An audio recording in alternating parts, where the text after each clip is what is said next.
음악은 따로 들려드립니다. 말로만 하는 음악 이야기. 지난주 꼬꼬무에서는 한 거장을 추모했죠.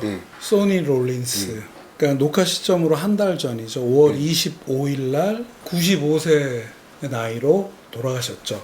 1930년생이신데 만 26살의 앨범 The Sound of Sony에서 무반주 테너 색소폰 연주 It Could Happen to You를 이야기를 했었는데, 그런 얘기를 했었죠. 1957년 8월 달에 재즈 매거진이죠. 다운비트 매거진에 크리틱스 폴, 그러니까 비평가 투표에서 소니 롤린스가 뉴스타 부분에 수상을 했다. 크리틱스 폴은 이렇게 뽑았대요. 그러니까 테너 색소폰이라는 악기가 있으면은 그의 본 부문을 수상을 하고 뉴스타 부문을, 그러니까 신인상, 본상 뭐 이런 식으로 시상을 했다는 건데, 뉴스타 신인상은 소니 롤린스가 탔는데, 그러면 그 해에 테너 색소폰의 최고 본상은 누구냐? 역시 스탄 게츠였더라고요. 그러니까 익숙한 이름들이 쫙 질비하게 나와서 한번 나머지 부분들을, 그러니까 또 신인상에도 소니 롤린스와 누가 각축을 벌였냐? 존 콜트레인이었대요. 나이상으로는 존 콜트레인이 한 서너 살 위고 해서, 근데 존 콜트레인이 데뷔가 늦었고 두각을 나타난 해가 55년에 마일스 데이비스의 밴드에 가입하면서부터니까는 57년도에 소니 롤린스와 각축을 벌였는데, 소니 롤린스, 더 젊은 소니 롤린스가 뉴스타 부분을 수상했다. 그래서 다른 부분도 한번 조사를 해봤는데 이렇습니다. 알토 색소폰이 있잖아요. 네. 테너 색소폰만 있는 게 아니고 그 분야의 본 부문, 본상은 리코니츠가 수상을 했고, 뉴스타 부분은 제키 맥닌이 수상을 했다고 하고요. 트럼펫 분야는 본 수상자가 누구겠습니까? 마일스 데이비스가 수상을 했고, 트럼펫 부분의 뉴스타는 도널드 버드가 수상을 했다고 하고요. 기타에서는 본 수상을 바니 캐슬이 수상을 했고, 뉴스타는 케니 버렐. 베이스, 더블 베이스 부분에는 본 부문은 웨이 브라운이 수상을 했고, 뉴스타 부분은 폴 챔버스, 역시 마일스 데이비스 밴드 베이시스트였죠. 이런 기라성 같은 레전드들의 이름이 수상 부분에 이렇게 질비했는데, 57년도에 명예 전당 홀 오브 페임은 베니 굿맨이 50대 중반이었겠죠. 베니 굿맨이 수상을 했다고 하고, 올해의 재즈 미션은 누가 탔느냐? 역시 마일스 데이비스더군요.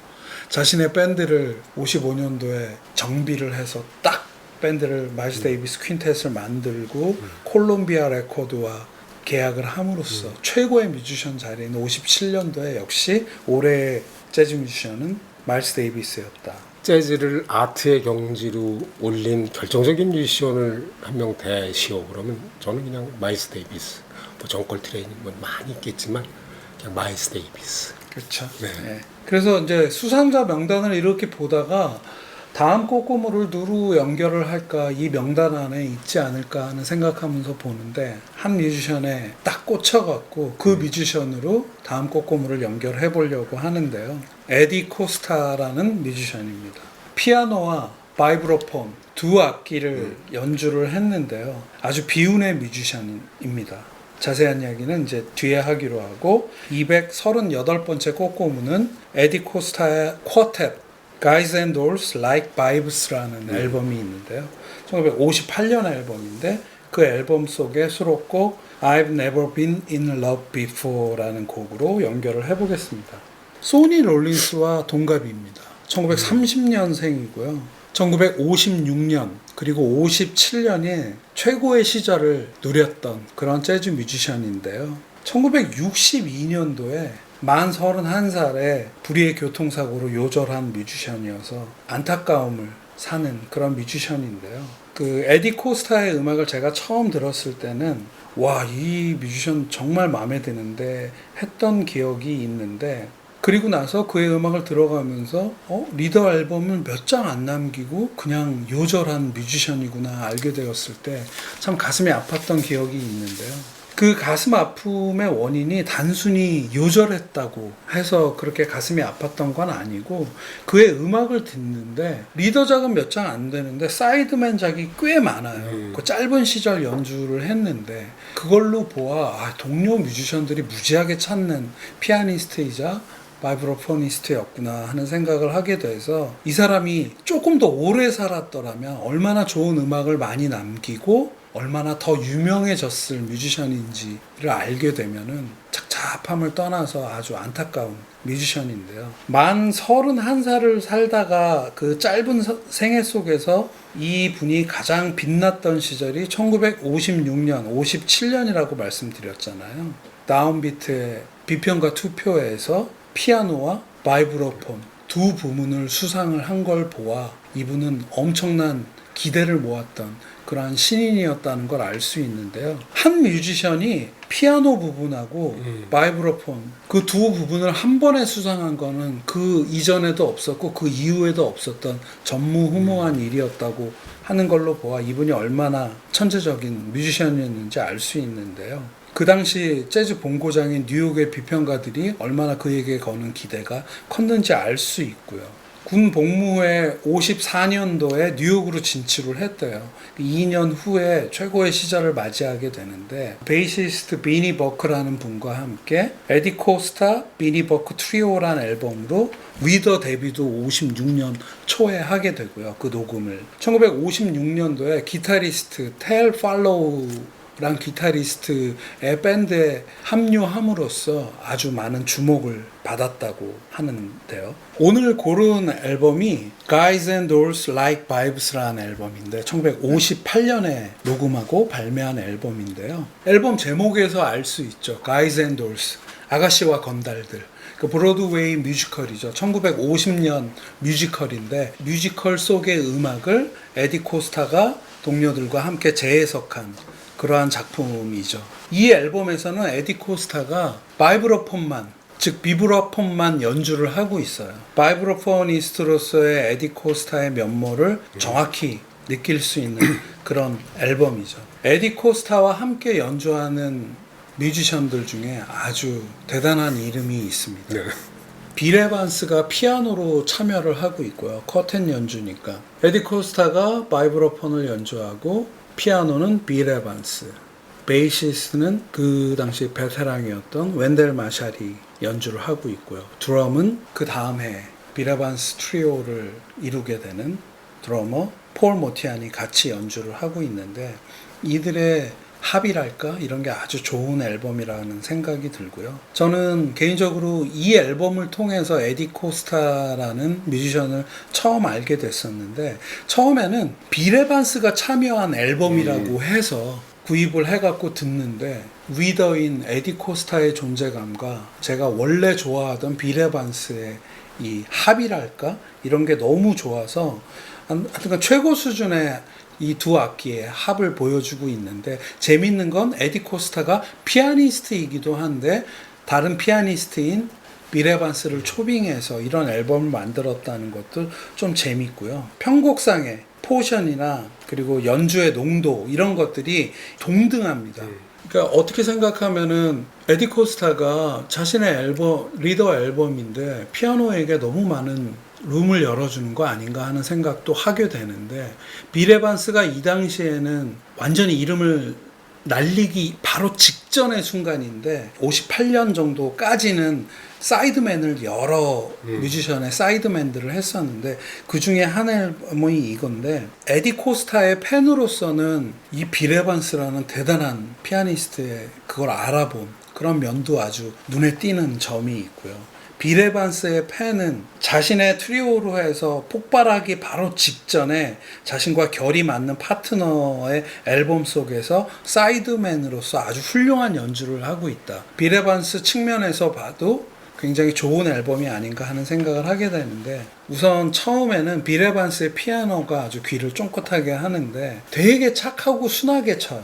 그 인트로를. 그러다가 에디 코스타가 바이브로폰 연주가 들어가는데 맑고 둥글둥글한 소리로 귀를 탁 사로잡고요. 그 이어지는 빌 에반스의 피아노는 여타의 서정적인 피아니스트 로서 알고 있는 빌 에반스의 피아노보다는 굉장히 비밥스러운 넘실넘실대는 그런 빌 에반스의 조금 다른 면을 들을 수 있고요. 이 앨범이 저는 처음 들을 때 되게 좋았던 게 첫 번째가 이거 어렵지 않다. 그러니까 재즈가 좀 어렵다고 생각하시는 분들에게 소개할 만한 앨범이 아닌가 하는 생각을 하게 되고, 그리고 리더 악기들이 피아노와 바이브로폰이 함께 연주를 하다 보니까 조금은 특색 있는 재즈가 아닌가 하는 생각도 하게 되고, 물론 초심자들에 한해서 하는 이야기지만요, 굳이 재즈라고 하지 않아도 굉장히 대중성 있는 연주가 아닌가 하는 생각을 했던 기억이 나는데요.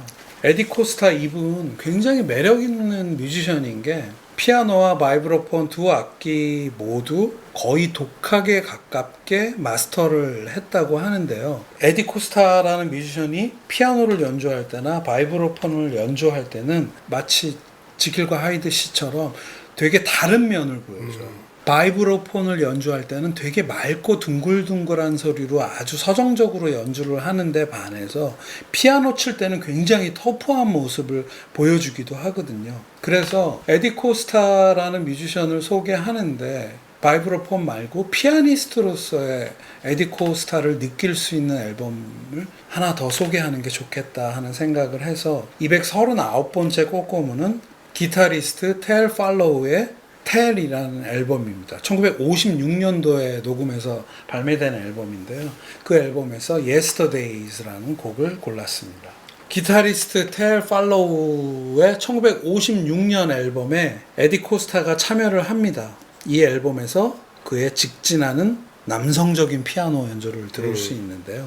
에디 코스타가 1954년에 군 제대 후에 뉴욕으로 딱 진출을 했는데 55년이 지나 56년에 비니 버크라는 베이시스트와 함께 에디 코스타 비니 버크 트리오라는 앨범으로 리더 데뷔를 하고 텔 팔로우, 기타리스트 텔 팔로우의 밴드에 들어가서 이제 활동을 하게 되는데요. 텔 팔로우 앨범이 56년도에 2장이 나왔는데 이 2장 모두에 참여를 하고 있고, 텔 팔로우의 앨범이 한 10몇 년 후에 늑장 출시가 되는 앨범이 2장이 더 있는데 56년도에 녹음한 것만 이 4장 모두의 에디 코스타의 연주를 들을 수 있습니다. 개인적으로는 그 4장 중에 개인적으로 아주 좋아하는 앨범이 이 텔이라는 앨범인데요. 1956년 6월 녹음이고요. 노먼 그랜츠의 노 그랜 레코드를 통해서 같은 해에 발매된 앨범이고요. 기타리스트 텔 팔로우의 리더작으로서 그 디스코그래피 상에서도 굉장히 주목을 받는 앨범인데 재즈 기타 앨범으로서도 아주 호평을 받는 앨범인데요. 올뮤직닷컴이 앨범들의 점수를 매기는 게 별 5개가 만점이죠. 별 4.5개를 받은, 평단으로부터도 아주 호평을 받은 앨범인데요. 기타 잘 몰라도 들으면은 이야 이게 재즈 기타구나 라고 아마 찬사를 보낼걸요. 예, 대단한 연주예요. 아주 속주에 능했던 텔 팔로우의 매력을 느낄 수 있는 앨범인데, 드럼이 없는 기타 트리오 앨범입니다. 기타에는 텔 팔로우, 피아노에는 에디 코스타, 그리고 베이스에는 비니 버크, 아까 말씀드린 이 3명이 트리오로 연주를 하고 있는데, 리더인 기타리스트 텔 팔로우와 피아니스트 에디 코스타의 호흡이 아주 압권이라고 생각을 하는데요. 텔 팔로우는 굉장히 빠르고 유연한 비밥스러운 즉흥 멜로디를 연주하고 있고, 에디 코스타는 굉장히 낮고 타격감 있는, 마치 피아노를 타악기 다루듯이 연주하는 그런 아주 박진감 넘치는 연주가 이어지고 있는데, 이 Yesterdays라는 곡을 들으면은 아주 끝내주는 게 이 두 악기, 그러니까 텔 팔로우의 기타와 에디 코스타의 피아노, 그러니까 피아노가 왔다 갔다 하면서 굉장히 강하게 연주를 하고 있는데, 이 받쳐주는 비니 버크의 베이스도 아주 훌륭한, 이건 기타 앨범이 분명하지만 기타리스트가 리더인 앨범이고, 근데 사이드맨으로 참여했지만 젊은 피아니스트 에디 코스타의 매력 그리고 존재감이 아주 확실한 앨범이다 라고 생각하시면 될 것 같고요. 26살짜리 피아니스트가 선배인 텔 팔로우 기타리스트 앨범에 들어와서 뭔가 굉장히 거침없고 선이 굵은 피아노를 상남자처럼, 그의 외모를 보면 전혀 정반대의 매력을 발휘하고 있는 그러한 앨범이라고 말씀드릴 수 있겠습니다. 이전 꼬꼬무 에디 코스타의 리더 앨범에서 바이브로폰을 연주할 때는 굉장히 순하고 둥글둥글하게 바이브로폰을 연주했다면은 이 앨범에서는 굉장히 거침없는 피아노 연주를 보여주는 에디 코스타의 아주 다른 모습을 느낄 수 있는 앨범인데요. 이번에 찾아보니까 재즈 평론가 스콧 야노우가 allmusic.com 리뷰에서 이렇게 에디 코스타의 피아노 연주에 대해서 이 앨범 속에 연주에 대해서 그렇게 얘기를 하더라고요. 바이브로폰 연주를 겸하지만 이 앨범에서는 피아노만 연주한 에디 코스타는 이 음반의 가장 큰 자산이다. 그는 텔 팔로우의 속주와 완벽하게 발을 맞추고 있고 독창적이면서도 엄청난 추진력을 가진 솔로를 연주한다. 그리고 All About Jazz의 리뷰에서 마이크 닐리라는 평론가는 이렇게 또 이야기를 하더라고요. 비슷한 얘기인데 이 앨범에서 에디 코스타의 피아노 연주는 그야말로 새로운 발견이다. 그는 텔 팔로우와 직관적인 교감을 나누고 있으며 그의 묵직한 반주와 어둡고 타악기적인 솔로는 텔 팔로우의 밝고 유연하고 속도감 있는 기타 라인과 경이로운 대조를 이룬다. 이러한 평을 듣는 그런 뮤지션이 계속 나래를 펼치지 못하고 이 앨범을 녹음한 한 4년 후에는 갑작스러운 교통사고로 사망을 하게 된다는 건데요. 정리하면서 드는 생각은 이런 거죠. 이렇게 이제 20대 중반의 나이에 두 악기에서 음악적으로 완전히 무르익은 모습을 보여준 이 에디 코스타가 만약에 31살에 요절하지 않고 계속 살았더라면 뭐 이런 생각을 하게 되는데 그런 말 있잖아요. 뭐 역사는 만약이라는 말을 모른다. 뭐 이런 말이 있잖아요. 그 의미 없는 생각일 수도 있겠지만 그렇기 때문에 굉장히 그의 이른 죽음이 안타깝다 이런 생각이 드는데요. 이런 생각도 또 하게 되더라고요. 이번에 준비를 하면서 이 31살에 일찍 갔지만 그가 남긴 몇 안 되는 리더작과 그거보다 리더작보다 많지만 62년도 이전에 딱 끊기는 그의 사이드맨 여러 앨범들이 참 소중하게 느껴진다. 에디 코스타, 재즈 듣는 분들은 다 아시겠지만 이제 재즈를 시작하시는 분들에겐 굉장히 생소한 이름인데 꼭 기억할 만한 그러한 뮤지션이고 그가 남긴 리더작들이 개인적으로 아주 소중하게 느껴진다. 그런 생각을 했는데요. 뮤지션들이 요절하는 뮤지션들이 많죠. 근데 굉장히 기억할 만한 그래서 어떤 뮤지션들은 그런 요절한다는 그런 사실 외에 그가 남긴 음악들로 많은 마음에 그런 파문을 남긴다. 뭐 그런 생각도 하게 됐고요. 그 에디 코스타 두 악기에서 천재적인 연주를 들렸던 모르셨던 분들이라면은 그의 피아노와 바이브로폰 연주를 한번 들어보시면서 그의 연주를 한번 시작해 보시는 게 어떨지 말씀드리며 여기서 마치겠습니다. 네.